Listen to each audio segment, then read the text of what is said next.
Now, welcome to the September 2024 edition of the Authors Showcase series, presented by the South Florida Writers Association, a nonprofit organization whose mission is to promote literary arts and support writers. Today's guest is Laura M. Ramirez. She is a journalist, bilingual writer, best-selling author of Passion of Life in Spanish, university professor, elementary school tutor, and founder of Coaching for Life Goals Academy, the Life with Purpose podcast, and the Camino Press. Thank you so much for joining us, Laura. Oh, thank you for having me. I really appreciate your time. Thank you. Definitely. And this is the South Florida Writers Association. Maybe we can start off. You tell us when you first realized you were a writer. Yeah, I first realized I was a writer later on in my life, but I started writing when I was 6. What I mean by that is that sometimes you start things and you don't know that they are part of you. So writing now that I'm older, I realize that it's always been with me.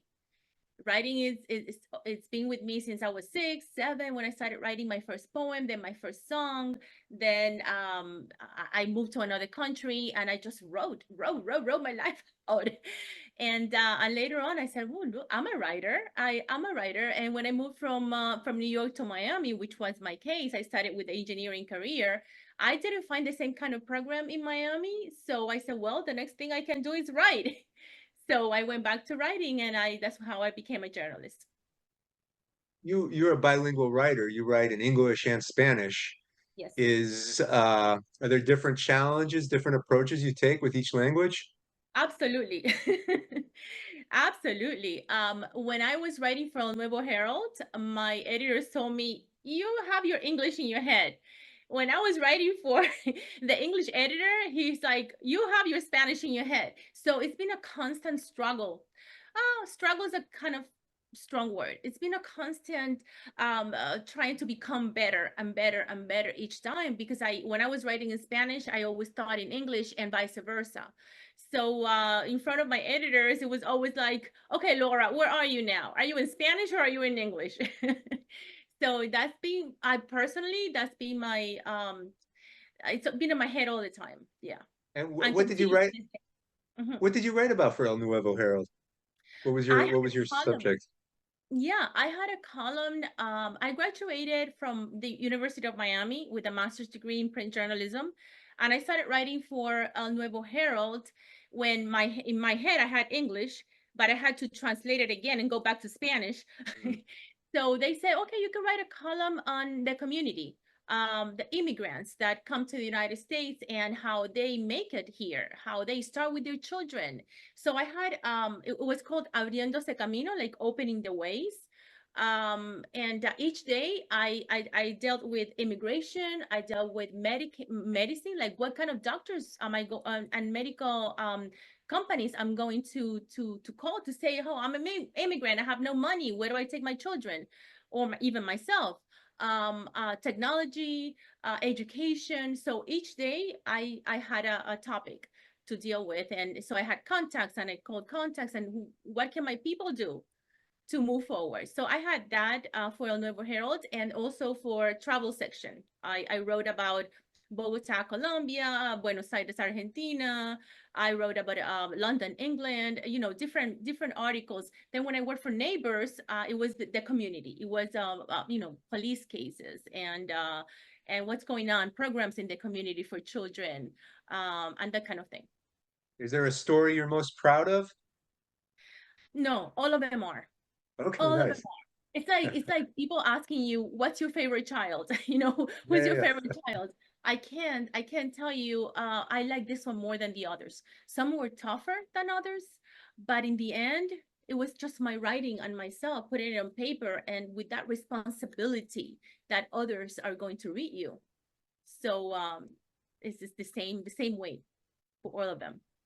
And you wrote a best-selling book in Spanish. Can you tell us a little bit about that book?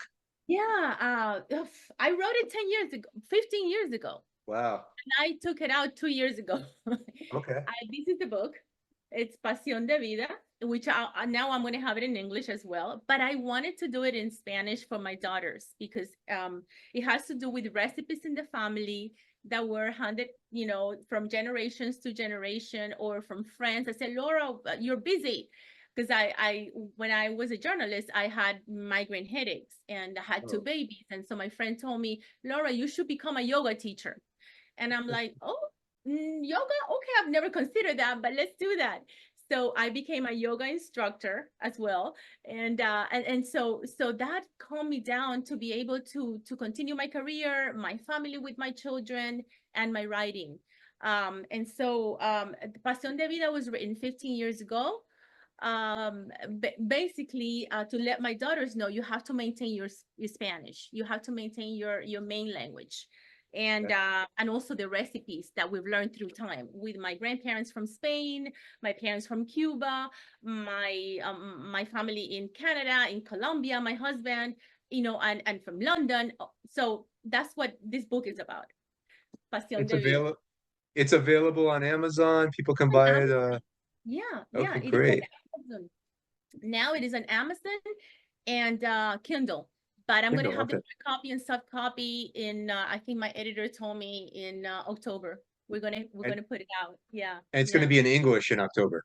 It's going to No, be it's gonna be in okay. Spanish Okay, because the okay, English one is not ready yet, but it will okay, be, okay, I believe, by December. I believe by okay. December. Wow, so that's coming up. So you have a busy fall. It better be because it's been years already. Yeah, and you have a second book out too, right? Well, this book is the one I helped my mom put out. Okay, She wrote Principio y Fin, which is beginning and end. It's a cycle of life based on experiences. And so I helped her edit the book and put it out. It's also on Amazon, but she has the hard copies. nice. Yeah, so this is another one. I also have her second book, which is a novel coming out in November. And I have Okay, also my husband books, which is a poetry book coming out in December. and you're editing these books, or you're I helping am them write editing. them? Yeah, these books I'm editing. Yeah. Yeah. Great, great. And how is it different to be a writer than an editor? Completely different. When you are a writer, you have no fear. When you are a writer, you just move on and you go within, go inside and put everything out that you have inside. When you're an editor, you have to start thinking, oh, I want to change this. Oh, no, I can't. Or this person wrote it this way, but I would have written it this way. So when you're an editor, you have to be clean in the sense of allowing each person, each writer to say whatever they have to say in whatever way they want to say it, whether you like it or not. So that's the difference. Yeah. Yeah, For definitely. And with your press that you started, what other books is it like a family affair right now? Is it mostly no, books from you and your no, family? no. I started the Camino Press because Uh-huh. I walked the Camino de Compostela. I don't know if you're familiar with it. In Spain, it's a pilgrimage. Out of the thousands of pilgrimages around the world, I did the one of 8 in Spain. So I did that in 2019, and I walked for 45 days to Santiago de Wow. Compostela.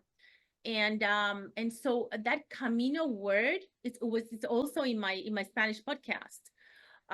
So I'm like, oh my God, this word. And then I do the Camino from Shirley MacLaine's book that my dad gave me when I was 14. And I promise one day I'm gonna do the Camino. If you haven't seen it, read it. It's awesome. Okay. Great, So great. Shirley MacLaine, the actress. So I did my Camino in 2019, and then later on I continued after the pandemic. Having my podcasts and learning things online and all this. And I'm like, wait a second, I have so much work here. Let me just put it all together in my press, my own press. So let's do Yeah, the Camino press.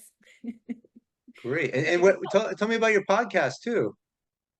Life with purpose. Life with purpose. The idea came from my students. I started teaching in 2013 to different universities in Miami, FNU, and Miami International Arts and MIU. Miami International Arts and something. They closed already, unfortunately. Oh, But FNU prepares the students for medical school. So I was teaching at both universities, and life with purpose came along because a lot of my students, they were busy, they had families, they wanted to study but they couldn't, they had tears every day and they were late, and I'm like, okay, you have to, you're having a life with purpose, realize that. So that came from a long time ago, and I'm like, okay, let me tell people that life has a purpose, whether however way that look, whatever color it has, life has a purpose. You just have to find the way to find your own purpose. So everything started with life with purpose like that. Yeah, and I have a book coming out on that too, but not yet, not until next year.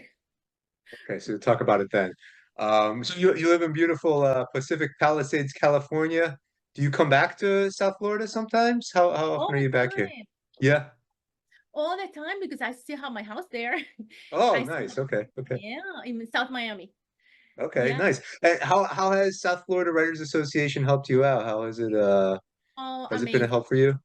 Amazing, amazing. Every time they're really good with emails and answering right away. And you have, that's how you have to look when you deal with different groups of people.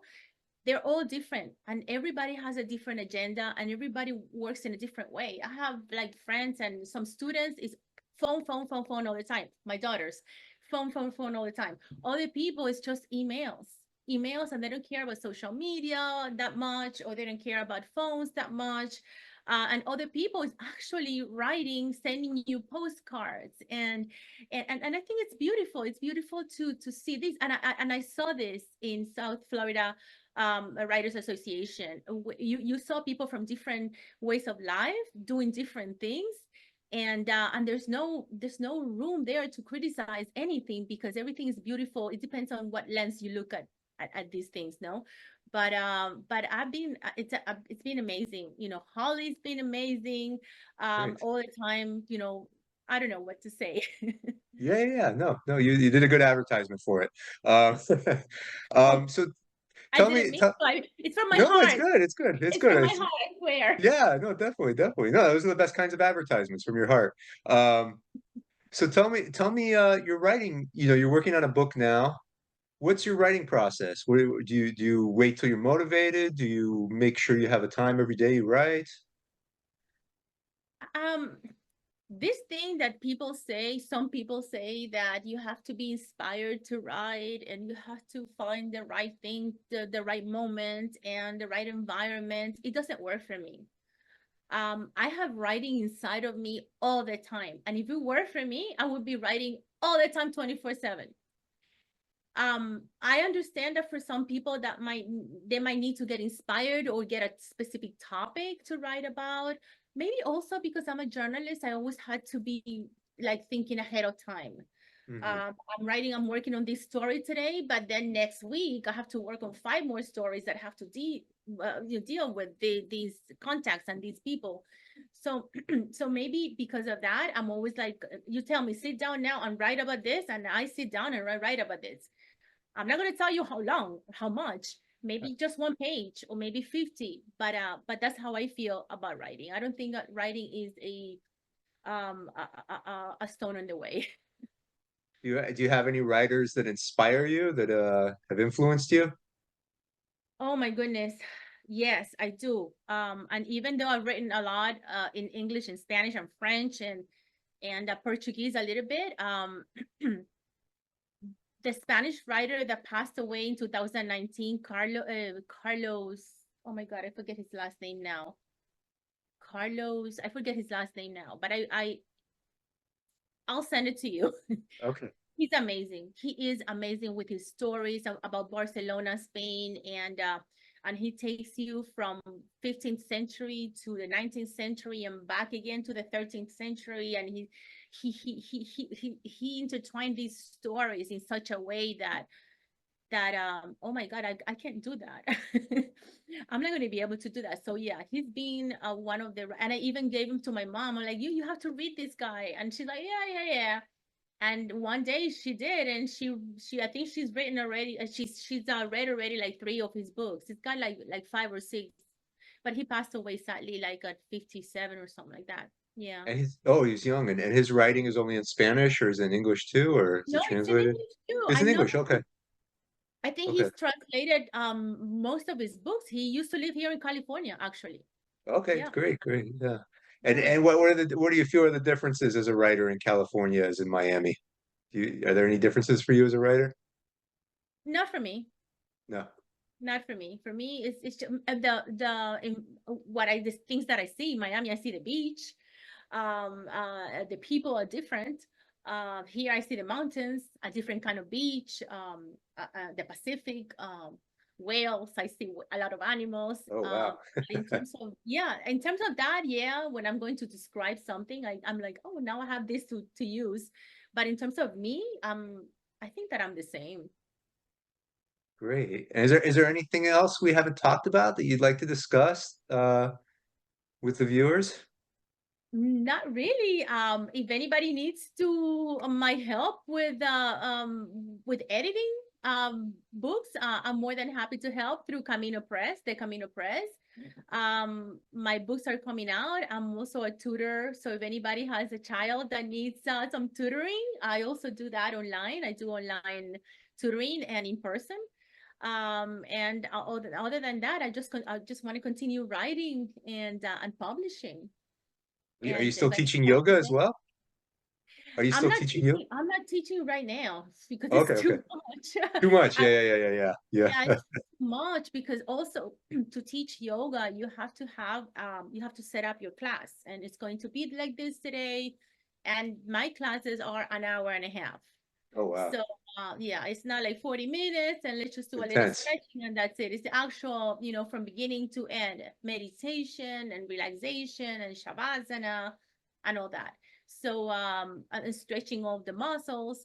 So yeah, I don't have time to Great. do that. I wish No, I no, could. no. Not right now. Yeah. Yeah. I used Yeah. to in Miami. I used to in LA Fitness in Miami. I used to teach there. Oh, wow. Yeah, no, I'm very bad at yoga, but I've noticed the last couple times I've done yoga, it helped me with my writing, so I can see how it helps out. Definitely. That's how it started. Like I said, that's how Yeah. I started. Thanks to my friend Lourdes.